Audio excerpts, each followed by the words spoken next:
cravings. So I want to like make sense of the cravings for you and give you some real good tips so you can overcome your cravings. So I've actually written an ebook about my transition to a high carb raw vegan lifestyle. I've almost finished it. I'm so close to finishing it, and when I do, I'm going to put it up, and you guys, I'm sure you're going to benefit out of it because it features my blog posts from when I started on a high carb raw vegan lifestyle in 2006. So it has all where I stuffed up, you know, where it made us like so many, you know, it features where I stuffed up basically. So you're going to enjoy that a lot. So when it comes to cravings, I've got 10 tips for you. Number one is always eat sufficient calories from fruit. You have to do that because if you don't, then you're not going to have enough glycogen in your brain, and your brain's going to say, hey, we need some calories, we need some carbohydrates damn quick. Go and eat that rice, go and eat that pasta, go and eat whatever, or we need a really dense source of calories, go and eat that fat.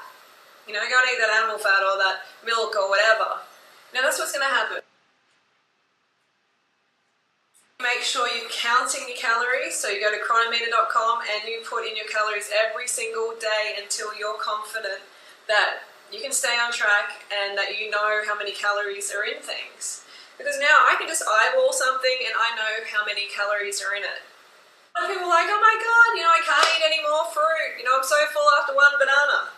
You gotta try harder. If you think you're full of one banana, you're seriously mistaken. You're not in tune with your body. The people who say I'm full of one banana, then go and eat ice cream. Go and eat like half a tub of ice cream. So you really just have to be patient and keep getting the calories in consistently. Sometimes you have to eat when you don't want to eat.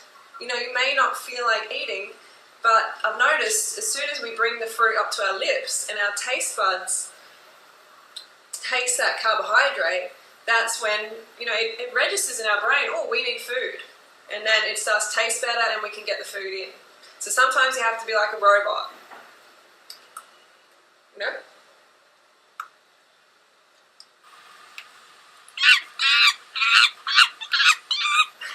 Okay, so you might have to do some bicep curls, some banana peel bicep curls.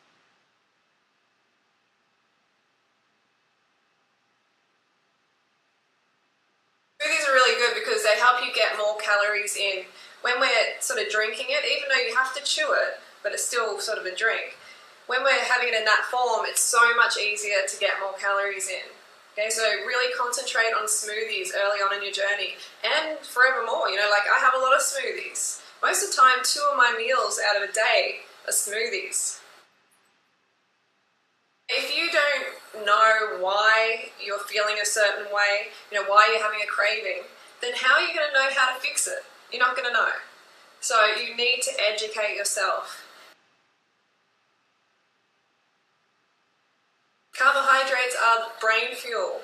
Okay, if you're not getting enough glucose to your brain, then you're going to be craving things. You know, people try and complicate it all the time. They try and say, oh, you know, like it's not that, it's not, I don't need calories, it's because I was abused as a child, or I'm just having an emotional day, or whatever. It's not that, okay? You need calories. And the brain gives you pain as a motivator to get calories. You know, at first I was just doing it completely wrong. You know, I was reading David Wolf's book, Sun Food Diet Success System, and it's a great book for motivational aspects, like it's got a lot of stuff that Tony Robbins says in there. You know, it's good for that reason, but oh my god, it's confusing. And it does not say anything about counting calories, doesn't emphasize eating large quantities of fruit. Now I'm looking back, I'm thinking, WTF, where's the fruit? Honestly. If we don't have large quantities of fruit, then we're going to go to fat, we're going to go to salads with fatty sauces and stuff like that. And then we're going to wonder why we want to binge out on like fatty, sweet, raw cakes and stuff like that, or like cooked cakes. It's because the carbs, remember the carbs. I took myself away from those social eating events that I used to go to. You know, my friends used to invite me out, they're like, come to the restaurant, come to dinner, blah, blah, blah. And at the time I was really unstable, I was like, oh God, I don't think I can stay raw and go to a restaurant. Now I have no problem at all, it's easy.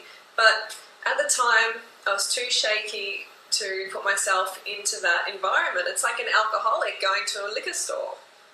And by the way, alcoholics, they are just carbohydrate deficient as well, because alcohol is carbs. Yeah, so social events, like just for the first couple of weeks, take yourself out of these events. You don't need to meet your friends over food. Why? You don't need to. Don't say, oh, but I've got such a big social life. Organise to meet them in the park, go for a jog together, do something outside of food. Or if you really, really have to go, you've got to eat a lot beforehand. But I'm telling you, within the first couple of weeks, I recommend you just remove yourself from those challenging situations. Give yourself a fighting chance, for God's sake. I participated more on the raw food forum that I was on at the time. This really helped a lot because there was support on there. People were encouraging me. I was held accountable for what I was doing. And it helped immensely. So I recommend you go on 30bananasaday.com and be a part of the community, because community equals support. Honestly, it's the best support community for high carb raw vegan, like on the planet, on the web. It's huge. So, and then when you go on there, help other people. So when you help other people, that makes you feel good, and then you want to look after yourself, you become an inspiration to others, and it just all falls into place more. Okay, big one is making a pain and pleasure list, and carrying that pain and pleasure list around with you everywhere, alright? Just stick it in your back pocket, put it in your wallet, stick it on the wall, stick it on your fridge, wherever. You need to have that pain and pleasure list somewhere handy for when you get challenged. So number one is you need to eat enough fruit, obviously, and that's what's going to be most important. But the pain and pleasure list is going to back that up. It's going to keep you on track. Rip that list out and look at those reasons. Remember the reasons you came to this lifestyle and constantly remind yourself, or else you're going to be off the wagon pretty quickly. It's going to be even harder too. If you haven't eaten enough, you bring out that list. The list might mean nothing to you then. You may have enough pain. Like I had a lot of pain myself. When I came to this lifestyle, I was really suffering from borderline chronic fatigue syndrome, acne. I was at least 20 kilos overweight as far as I'm concerned, and I had systemic candida. So I had a big list and big pain. Alright, so write your list. Write down why you came to this lifestyle. What pain will you experience if you go back? Okay, and what pleasure are you going to experience if you stay on this lifestyle? Consider becoming an authority in the raw vegan movement. Okay, so this has really helped a lot for me. People look to me for inspiration. So if you're thinking, I wouldn't mind sort of like a career in this industry or something, like do it. We need more people. Right, and that's going to help you keep on track because you're going to become inspiration to others and they're going to hold you accountable. Okay, visualization is a big one. It's not this is not hippie shit, okay? It is actually really, really awesome and it works. I've designed my whole life using a vision book and it is, I think I'm doing alright. I'm happy with how my life's going. And I look back over my vision book, it's all laid out there. The map is just there. I have followed that map almost exactly.